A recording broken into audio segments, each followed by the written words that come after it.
Happy Memorial Day. And we've just learned that it's okay to say that. And we're really excited about today's show where we talk to 4 different veterans who all shared with us how they celebrate on Memorial Day the lives of those around them that served. And a wonderful organization. Oh, you're going to get to see a group that has helped so many people, and I don't know if a lot of people know about it. And after today, I hope you participate in making it a better organization. It's wonderful. Can't wait for you to watch it. Welcome to Freedom and Glory, Tales of American Spirit, where we share inspiring stories of resilience, courage, and hope. Join us as we celebrate the people and moments that define our nation's values and remind us that even the smallest actions can spark lasting change. And here's your hosts, Liz Morris and Bill LeMay. I love the liberties that we have in this country. Today's episode is dedicated to the men and women who have given up their lives in support of that freedom. So we're honored to have in studio with us 4 veterans who will share their stories. And these guys are all part of an incredible organization called Combat Warriors that give back to these people that give so much. So to start, we're joined by Ed Sallow. Ed, thanks for joining us. Ed is a 12-year Marine Corps veteran, and Ed liked it so much he signed up again for the Army Reserve in 2000. He was deployed to Iraq where he was injured and later medically retired. And Ed continued serving as a civilian. And now I understand you've recently taken a job with USDA. So Ed, can you tell us a little bit about yourself? Yeah, sure. Thanks, Liz. Again, honored you'd pick me to have this conversation. I live out here in Stella, North Carolina. It's right out near Camp Lejeune. And married, dog, cat, living the dream. I've got 2 adult children. They're married and gone, making grandbabies for us. So 4 grandkids. Yeah, like you said, I was a Marine. I left the Marine Corps before the war started and then joined the Army National Guard in North Carolina, and I was an infantry officer. I deployed to Iraq in 2004. About 10 and a half months over there. It was 10 and a half really good months and 1 really bad day. Spoiler alert, I lived, but before they figured that part out, I did give my leg to Iraq. I think that's what the president said back then. I didn't lose it. I gave it. Yeah. That's me in a nutshell. Well, thank you for your service. What made you join the military? And obviously you left and then you were like, nope, I got to go back. Yeah, I wish it was more glorious than it actually was. In 1988, when I joined the Marine Corps, I didn't have money for college and certainly didn't have the grades for scholarships. So my dad was a Marine. His dad was in the military before him. So joining the military was a logical option for me. It was peacetime. I was going to learn a job, get a job, and do a job.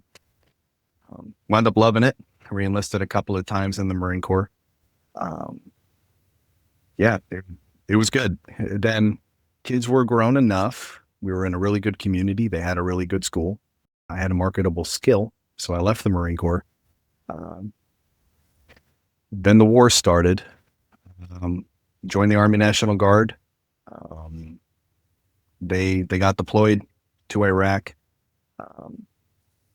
Yeah, it was just, family of service. Sure, it wasn't such an odd thing to do. It didn't seem like a really hard thing to do. Just something we did.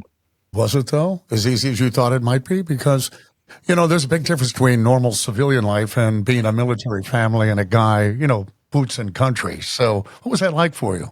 So, yeah, Marine Corps boot camp is far easier than the TV makes you think it is. I'll put that out there. So everybody should just go join. If you believe that, I'll get some waterfront property in some place with no water for you. Iraq, yeah, really hot. In 2004, if you watched the news, you were probably they were probably telling you we were painting schools, digging sewers. spreading democracy, whatever that meant. What I saw over there were a very fragile new government trying to govern, corrupt police forces, fledgling military made of military veterans, oddly enough, that were fighting Iran before they met us. We were training them up, trying to get them competent in what they needed to do to own their own country. I said it once, I said it a million times to them. We didn't want their country. We weren't going to occupy forever. We wanted them to be good, strong, and capable, and then own their own country. I watched preps for initial elections.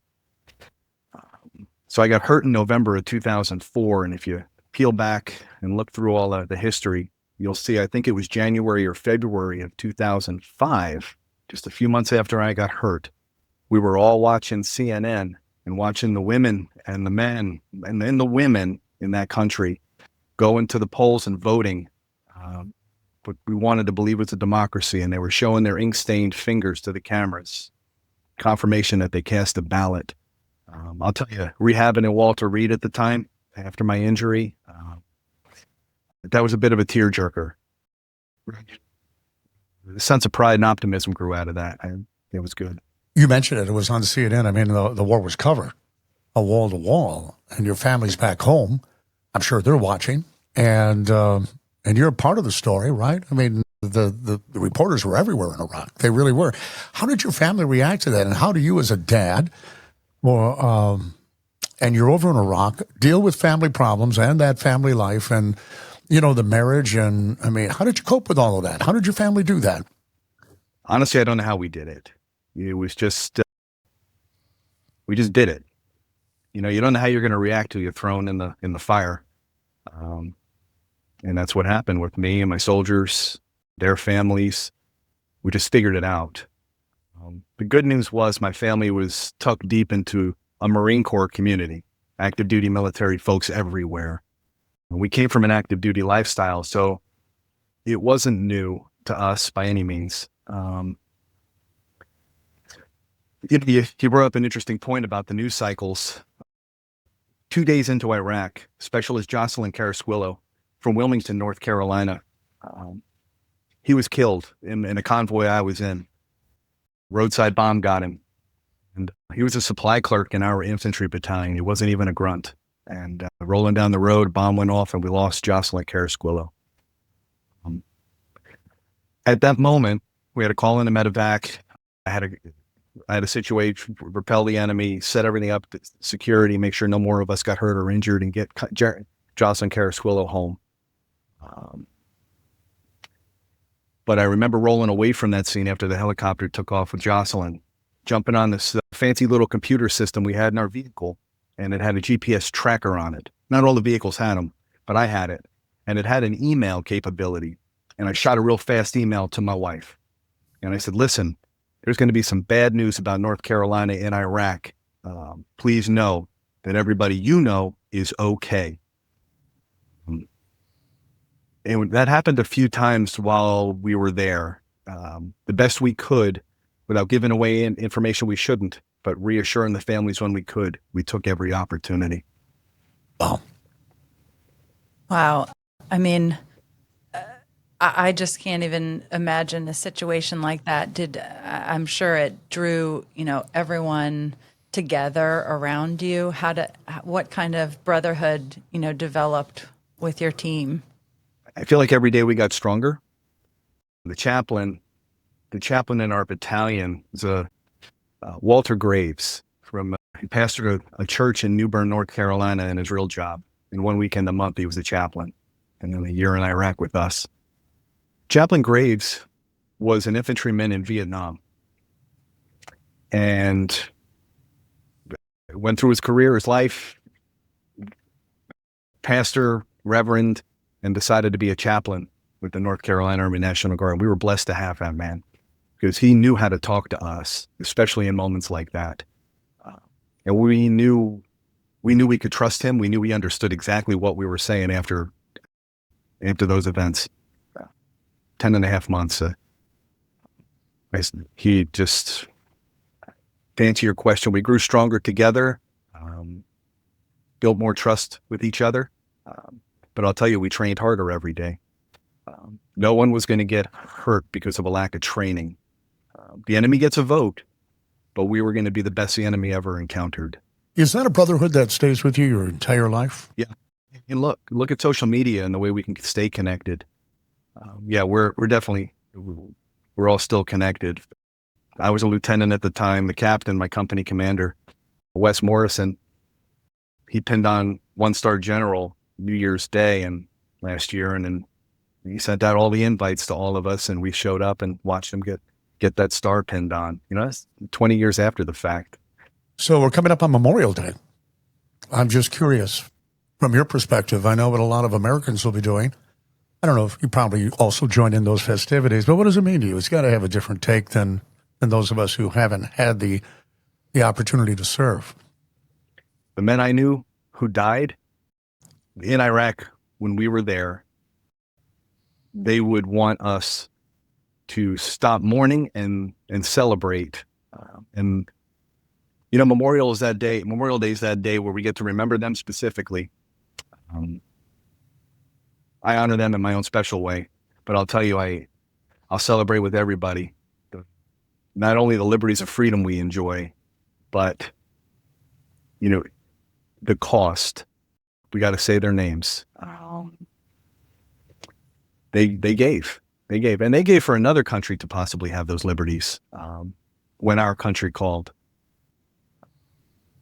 It always raises the question, is it about furniture and car sales, or is it about memorializing our fallen heroes? And, I wonder, can it be about both? Because we live in a country where, thank God, we don't have a draft. We have volunteers who go, we freely give our time, sweat, and in some cases blood, but we're not drafted. What a special thing that is in our country. And if the soldiers are at war and America's at the mall, God bless them. In my opinion, God bless them. We're a democratic, capitalistic nation. Both have to work really, really well. And if America can stay confident and content and at peace when somewhere else in the world is on fire and at war, and we can keep it outside our borders, that's a win. Well said. Yeah.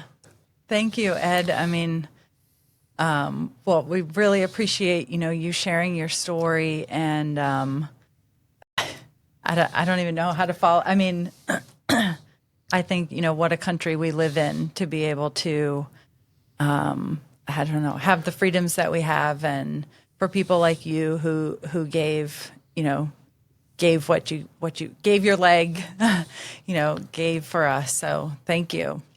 Yeah, we wouldn't be enjoying it if it weren't for you folks. Exactly. So thank you for your service, Ed. Really appreciate it. And for doing this show.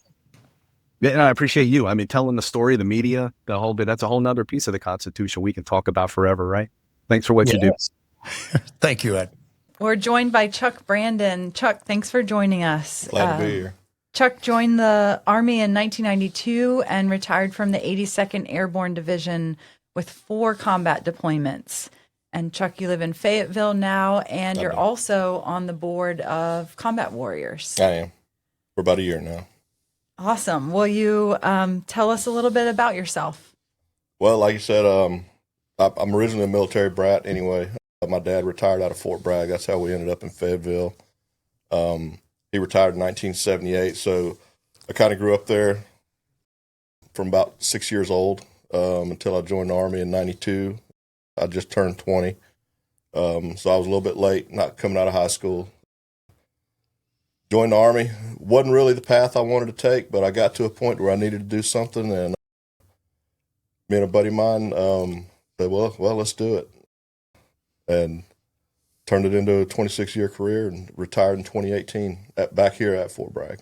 That's so interesting having, you really made it a career choice after, kind of just joining on a whim, it sounds like. Like I said, I never had any intentions of coming in. My dad's 30-year command sergeant major. So I grew up that life. I lived the life, and I wasn't really sure that's what I wanted to do.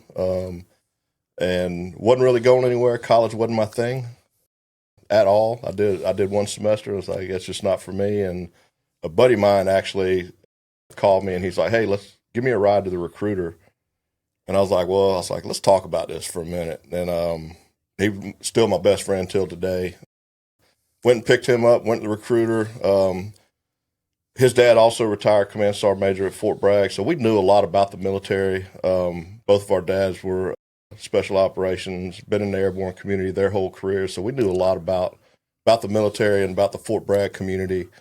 So got to the recruiter's office, and they showed us the Airborne Ranger video, and already being familiar with that style of life, and I was like, hey, well, that's what I want to do. So, all right, let's do it. And never looked back. Never really thought about getting out after I got in. I did my first was a 4-year commitment, but never really figured out like, hey, this is what I want to do. This is what I'm good at. So I'm gonna stick with it. And 26 years later. Yeah, and you were deployed in Iraq and in Bosnia. What was that like? Bosnia and Macedonia were peacetime tours. I was assigned to the 1st Armored Division in Germany. That was early in '95, before things really kicked off in Bosnia between the Serbs. So it was a peacekeeping mission with the UN on the Macedonian border. I thought it was great. My platoon actually was wasn't really an embassy yet. It was we had a chief of mission. There wasn't an ambassador assigned to the country of Macedonia yet. So we had the security detail for what later on became the embassy. So it was mainly the UN headquarters in Skopje, Macedonia, and also where the defense attaché and the soon-to-be ambassador at that time worked out of. So we had the security detail there, and I loved it. It was great. Not bad for a kid who didn't know what he wanted to do. All right. Yeah. Look where you're at. It was a great experience. Really enjoyed it. Were you married or had kids at that point? I was married at the time. During my Macedonia and Bosnia deployment, I was married at that time. All my other deployments, I wasn't married. So I just get a sense this is more natural to you than a lot of people would join, and it would be kind of a foreign thing to get into. This almost seemed like I get the sense it was almost like going home to you because you grew up in it. I did. I don't know if that really helped me or hurt me. I definitely had an advantage, knowing the military lifestyle, and I adapted really well to being deployed. It was a little bit rough. It was about 8-month deployment while I was married to Macedonia. It was a little bit rough, but I didn't really mind it. I was having a good time, and I think it was more of a sense of satisfaction because for all these years you train to do a job. You're not really doing that job. You're training to do that job. So when you finally get the time and the opportunity to apply 10 years of training, at that time 5 years, it's some gratification there and some self-satisfaction. Well, how did you cope then with the family? You said it was a bit stressful. Keeping busy, does that help? Keeping busy. Worried about the family back home? We had a really high ops tempo. Nothing really hard. Stuff that we do every day. Like I said, it's what we train for. I had a better advantage being the location where we were. We had a little bit more technology, so there was no email back then. In '95, early '95, there was no emails, but we did have telephones. I could get on the phone at any time unless I was out on an operation. So I was able to communicate more than your typical units that were deployed at that time. So that obviously made it easier. And my wife at the time, she was prior service Navy, so she had a taste of being in the Navy, being gone, and she understood. Well, it sounds like maybe an interesting ramp then to go from the peacetime then to was it your next deployment in Iraq where you were? My next deployment after that was Afghanistan, late '02 with the 82nd Airborne Division. Totally different scenario than what it was in Macedonia, obviously. But like I said, that I made a decision early on. This is what I want to do, and being in the 82nd, that's what you train to do. When the Pentagon calls 911, the 82nd Airborne answers. Of course, you got your Special Operations Forces that are already forward deployed. At that time, it was almost 10 years I've been in the Army, and for 10 years I've been training to do this job, and I enjoyed it. There's some hard times. You obviously have some hard times, but you get a lot of thank you for your service and all that, and like, well, thank you for what you're doing. It's a job. That's what we picked to do. It's going to work every day for us. I tell Bill a lot with Combat Warriors. Everybody has a different definition of a hero, and in my eyes, it's the people that support the troops, doing these podcasts, bringing awareness to that style of life. Those are the heroes. Also, it's not just people that. We just signed up to do a job. We're doing it. That's a pretty humble thing to say. Yeah, it really is, because the job you're doing allows us to do this. It's nice that you get that. Can I buy you a meal? And it wasn't always that way. Way back in the day, there was a time people looked at things differently. So for folks I think it's gratifying that people understand that people like you are a big reason they get to do a lot of the things they do today. But I understand being humble. You shouldn't, though. Thank you for what you do. Well, thank you. Thank you. We're coming up on Memorial Day. You were in Afghanistan, and we were talking about people like us who haven't served. I don't think you've served, have you, Liz? No, okay. We have no concept of the brotherhood or the camaraderie and the sacrifices that are happening there in the military itself. And it doesn't matter if it's in Afghanistan or anywhere. So when we come up on Memorial Day, what does that mean to you? Does it have a special meaning? I've got a really unique take on Memorial Day, and I'm not the only one. I know a lot of people that do. You hear a lot of people, they'll say Happy Memorial Day. And I've heard people say, well, what's happy about it? Well, yeah, you can look at it like that. It is a time to remember. But I've always said, I'm going to do what those guys want me to do. I'm going to celebrate. Let's have a cookout. Let's bust out a bottle of whiskey, because that's what they would want. So that's kind of my take on it. Like I said, it's obviously a time to reflect, but I think a lot of people try to, I don't want to say look at it in a negative sense, and everybody grieves different. Everybody mourns different. But, do what they would want us to do. What would they do? And have a good time and celebrate that life, I guess is the best way to put it. So celebrate the life. Don't sit around and like I said, everybody does different. But I know myself and a big group of friends, every Memorial Day, we'll go out to the cemetery at Fort Bragg, Sandhills, the State Veterans Cemetery. Not so much veterans of our generation, but my dad's buried out there. A lot of the older generation, the Vietnam, Korean War generation that I grew up around, are buried out there. We'll carry a cooler around, and we'll go to everybody's grave and have a drink and talk. And nice. Mm-hmm. And, the good memories. So that's kind of my take on it. Obviously, there's some bad memories, but make the best out of it and celebrate those lives. Don't sit around and do what they want you to do. Really inspiring that. I can feel your passion and I think uplifting others on Memorial Day, or I can just tell that, I don't know, there's a casualness, but it's very uplifting. And thank you so much for joining us. It's any particular brand of whiskey? Oh, yeah. Well, it's coming up Memorial Day. Bill's a big bourbon guy too. Okay. I'm gonna probably say I like a good Basil Hayden's or an Eagle Rare. Who doesn't, man? Well, thank you. Thank you for being here today. Really appreciate it. Appreciate you guys giving me the opportunity to come. Honor what matters most with a flag that makes a statement. From celebrating milestones to paying tribute to veterans, Carrot Top helps you find the perfect flag for every occasion. Explore our collection today at carrot-top.com. So So we're now joined by Wayne Decker. Wayne served 8 years in the Marine Corps, and Bill Warren. Bill grew up in Eastern North Carolina and served in Vietnam.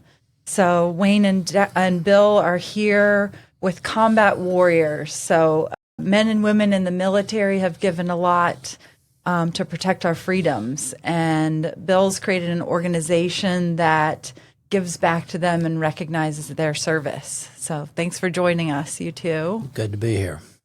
Will you tell us a little bit about Combat Warriors? How was it created? Combat Warriors were created about 16, maybe 17 years ago. I had a friend that I was in the automobile business with that was in Fayetteville, and he developed some friendships in Special Operations Command.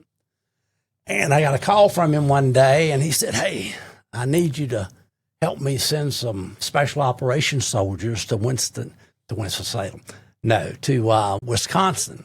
And I said, "Okay, we can do that." So my partner and I made a donation to help send 4 Special Operations soldiers up to Wisconsin deer hunting.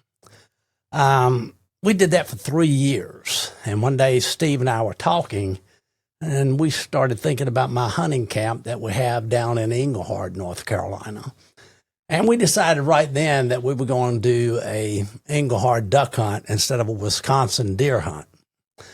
And the first time it happened was 2011, when we had 5 warriors down there, and the people of Englehart loved them, said, "When are you going to do this again?" And boom, there it goes.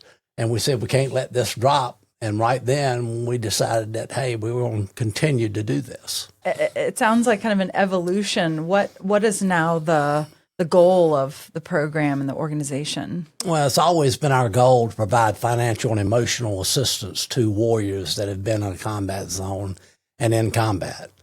So the first time we had it, we had 5 warriors there. And there were 2 amputees. There was one guy that had been falling down the mountains in Afghanistan, and he had a morphine patch on him to keep him there. We had another guy of the 4th Infantry Division that had been blown up pretty good. And then we had another guy that was there, and he did not have anything wrong with him except his combat tour. And he wanted to come and visit, and we had them. So they were the first 5. And then it just started going, and we started using people to bring other people in. That's how we vetted people. The warriors would pick a warrior like themselves and bring them with them on the next hunt. And that escalated to, instead of 5 warriors, now we have in one chapter 5 warriors, and one event. Now we have 5 chapters, we have 30 to 40 events, and we have 300 to 500 warriors attending. And were you doing this purely for the joy of hunting, or was there something more that the warriors were getting out of the program? Well, I was a Vietnam veteran, and when we came back, we weren't treated so nicely. Yes, and I remember. So I decided that if I was going to do this, and this I'm speaking for myself, not Wayne, but if I was going to do this, I was not going to let that happen to our guys coming back from a war zone. So that motivated me to get this started. We are doing a lot of good for a lot of warriors that really enjoy the atmosphere that we present to them. It was quickly evident as the events started to occur how much it provided in the recovery for these guys. A lot of the guys would tell you, I used to hunt all the time, and then I got deployed, and when I got home, I didn't want to leave the house. But we finally provided an opportunity for them to get back in the woods and to hunt and to do what they loved before, and helped with that mental recovery. Again, personally, I was not in a combat zone, so I can't reflect upon my own experiences, but having spent time with these warriors, there's physical injuries and there's emotional and mental injuries that occur. And every one of these events creates an opportunity for brothers who have experienced, they may not have been in the same unit, they may not have been in the same battle, they may not have been in the same country, but they all experienced that combat situation and what that environment does to you mentally, physically, emotionally. And they could share with that. They could talk about it. And some of these guys get medically retired, or they're basically forced out. Once they're forced out, they've lost their support network. They don't have that brother in arms sitting next to them who understands. They don't have to talk about it, but he knows that that person sitting next to him went through the same foxhole and the same battle and fight that he did. And I'm okay here. I'm comfortable. So That's enough. Just knowing. Exactly. And, you know, I've said it time and time again, I get more out of participating in the events than I believe the Warriors do, because it's so humbling to sit around with these guys and listen to them bond with each other, but to release. I mean, it is such a empowering situation for these men and women who participate to just be able to hang out with the same folks that they hung out with in the combat zone and to know it's okay and just let their hair down and continue to build those relationships. And I think, Bill, the relationships that are built amongst those attendees are lifelong, just like it was for the men and women that they served with. You know, they stay connected still. There's no doubt about that. And if you go to our website, combatwarriorsinc.org, you'll see the testimonials. And they say those exact things that Wayne just shared with you, that it is about the older senior NCOs sort of shepherding the younger guys and teaching them how to come out of that fog of war that they've been in. And they share that, and they really have a close bond. And unfortunately, it doesn't make a difference whether you're a Marine, whether you're Special Ops, whether you're Air Force CCT, or whether you're Navy, SEAL, whatever. Everybody gets along, and they respect one another because of what they've been through. What are some of the more memorable events? I mean, it sounds like you do a lot of hunting. You know, what are some of the more memorable events, you know, that you can share? Well, we do a lot of different events. We'll have somewhere between 40 and 50 events this year. And we do hunting, we do fishing, we do all kinds of things other than that. Like Chuck Brandon, who was on earlier, just mentioned that we have an opportunity to provide families with activities too. Because the Warriors are gone so much, they sort of don't like being away from the family, and the families don't like being away from them being away. So we have 120 some people at a gathering outside of Pinehurst in Elby, North Carolina, and where the families got to share, where the wives got to talk, where the kids played, and things of that nature. So we not only do it for the Warriors, but we're trying to include more and more family members. And that, I think, a particular event, they're all just, one may be 3 people, and then we may have 52. So it just, as Wayne said before, it's just a part of being there. It humbles you. There's no doubt. And to be around those guys and be included in some of the stories that are told is amazing. We take applications, so every event gets publicized through our email and websites and all that, and we'll get the applicants. The hardest thing with every one of these events is to tell somebody we don't have room for you. And normally our room is limited. You can only have so many people hunt on a piece of property or so many people fish on a boat or whatever it is. So the family events like Bill was talking about, where it's land-based and you can get a big crowd, really allows us to spread our wings and get a little bit more involvement from that standpoint. I've really, Bill's been more engaged on the day-to-day, but one of the things that you had asked, kind of the evolution, we've really had to evolve over the last probably 5 years, because it was real easy to get combat vets when you had all the guys returning to Fort Bragg and, down at Camp Lejeune and the Wounded Warrior battalions or so on. It was easy to get folks to participate. But now with the war ending, you're having to really look at the sibling and the soldier and try to get their time that they lost with their father while he was in Afghanistan on 15 different deployments over a 15-year period or whatever. And now he's trying to figure out how to bond with his 15-year-old son. So a lot of the hunting events now include not just the warrior, but the warrior and one of his children. What do you need? If for people who are watching right now, do you need volunteers? How are you funded? I mean, how can people help? We are self-sufficient, and that we raise all the money, and we have a lot of great donors.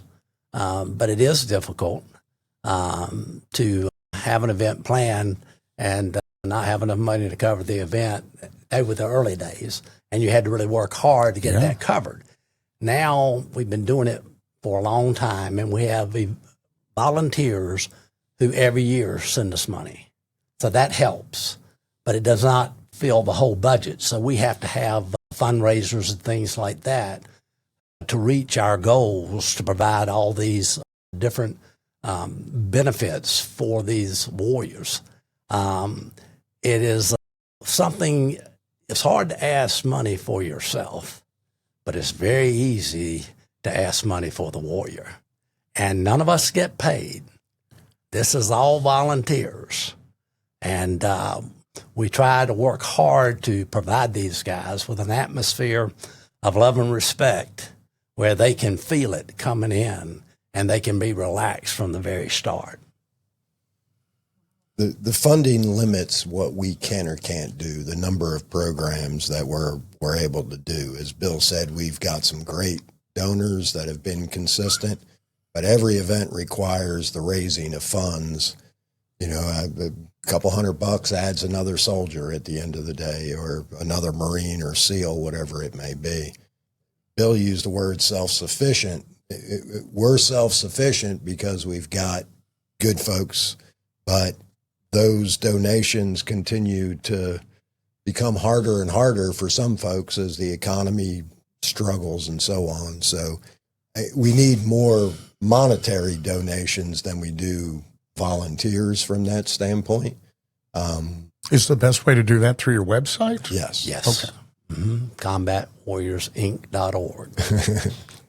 As well as our Facebook page, which will get you there. We've made it real easy. And I can't say it enough. $5 does make a difference.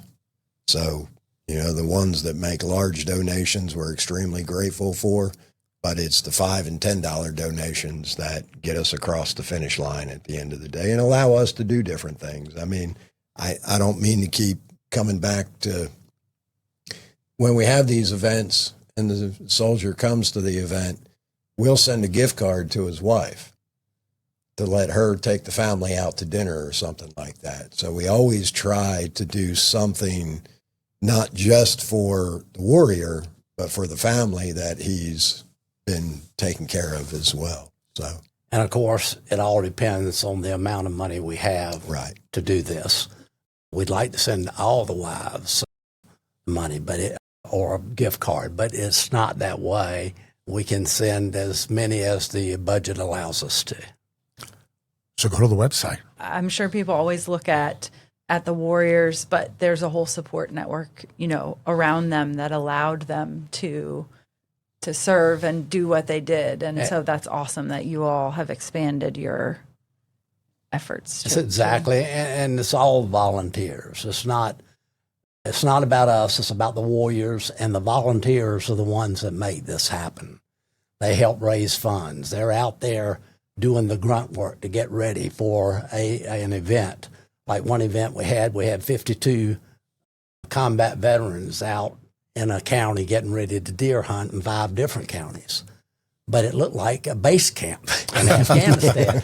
I mean, they had all the stuff set up, and all the stuff was going just like they wanted it to go. But to put that event on, hey, they had to have 100 people maybe. Mm-hmm. How do we get on the deer list? Do you split up the meat? And oh yeah, well we have everything being done right there. They'll be cleaned, all the deer will be cleaned, all the ducks are cleaned, and some guys want to take them home and clean them themselves, and that's fine too. So we make it very available for them to be able to eat what they kill, and that's what they do. Mm-hmm. Well, we're coming up on Memorial Day. Do you how do you all, or how does the organization, recognize that holiday? The organization, we will have 3 boats and 18 warriors deep sea fishing on Memorial Day. They'll come in on Sunday. They will socialize. They will sign up. They will get on the boats at 5 o'clock that morning. They will go out and fish. And that's one way we do it. For me personally, I have a friend named Daryl Johnson that was a MIA in Vietnam. Every time Memorial Day comes around, I think of him, his mother Mildred, and his sister Caroline. And they were among the League of Families for MIAs on their board. And I think about the hard work they did to try to find the MIAs and POWs and get them back home. And you think about that, and there are 1,000 more stories out there that are just like that. So that's what it does for me, and it may be different for Wayne or anybody else, but Daryl is foremost in my mind on Memorial Day. Memorial Day is for those that made the ultimate sacrifice. And what greater respect can you give those, as the Bible teaches us, no greater love than to lay down one's life for another. And those guys have definitely done it. Personally, I reflect back, I lost an uncle in Vietnam on his 3rd tour in Vietnam. He was killed, who I actually share a birthday with. So I always remember him during that time. But it really, it's an opportunity to celebrate this great nation and the fact that we've got men and women who put themselves in harm's way, not just in combat zones. Every training mission, there's still members of the military that are dying in service outside of combat zones. And you got to be proud to be an American to know that that's happening. So celebrate that, but reflect upon those that did leave behind loved ones, and but they did it with pride, they did it with love, and they did it with a great amount of energy and respect for what they were given by their country. Amen. Wow. Well, thank you both for joining us, and I definitely, after this, I'm going to go donate on the website. So for any of those folks listening, we've got a card reader. You can just perfect. Okay. They come prepared. Yeah. QR code. Right. Yeah. Thank you for what you do too. Immense help. The kind of help you're giving a lot of folks, a lot of people don't even think about. Well, I learned from Vietnam. Every day you're over there. Over here, you think everybody's thinking about it, but very few people are.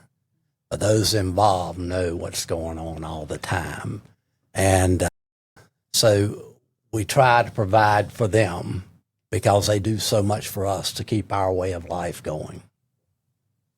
Thank you, guys. Appreciate it. Thank you. Thank you. Thank you for listening to Freedom and Glory, Tales of American Spirit.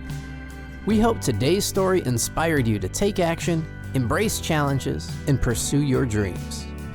To explore our collection of American-made flags and products that celebrate resilience and craftsmanship, visit us at carrot-top.com.